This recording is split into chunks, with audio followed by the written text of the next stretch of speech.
વાઘેલા જયમીન દીપકભાઈ છે। હું પીપરડી ગામમાંથી આવું છું। હું લોક કલ્યાણ વિદ્યાલય માયધારમાં અભ્યાસ કરું છું। હું તમને ગુરુ મહિમા વિશે બે શબ્દો કહેવા માંગુ તો તમે ધ્યાનથી સાંભળો। ગુરુ પૂર્ણિમા એ હિન્દુ અને બૌદ્ધ ધર્મમાં મનાવવામાં આવતો તહેવાર છે। તે દિવસે પોતાના આધ્યાત્મિક ગુરુનું સ્મરણ અને પૂજન કરવામાં આવે છે।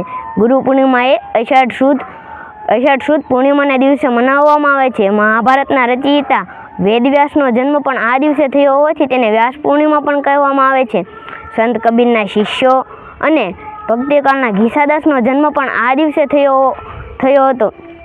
દરેક વ્યક્તિના જીવનમાં પોતાના ગુરુનું આધ્યાત્મિક મહત્વ હોય છે। દરેક ધર્મના લોકો આ તહેવાર ઉજવી શકે છે।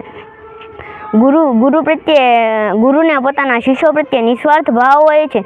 ગુરુએ હારનારને કબર સુધી લઈ જઈ શકે છે। ગુરુએ સાચો રસ્તો બતાવીને વ્યક્તિને ધનવાન બનાવી શકે છે। સૌપ્રથમ ગુરુ બ્રહ્મા, વિષ્ણુ અને મહેશને માનવામાં આવે છે। ગુરુ પૂર્ણિમા એટલે કે ગુરુને માન સન્માન આપવાનો દિવસ। જેમ આપણે કોઈ પણ દિશામાં ગુરુ વિના ઊભા છીએ પણ અસમર્થ છીએ, કારણ કે જેમ આપણને પાણી મળતું નથી તેમજ ગુરુ વગર પણ આપણું જીવન અસમર્થ છે। એટલે કે રણમાં શોધ્યાનું પાણી, ગુરુ એટલે કે રણમાં શોધ્યાનું પાણી છે।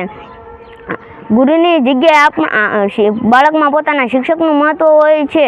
ગુરુ એ આપણા જીવનમાં એક વિશેષ મહત્વ ધરાવતા વ્યક્તિ છે।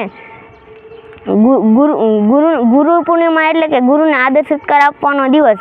અહીં હું મારી વાણીને વિરામ આપું છું।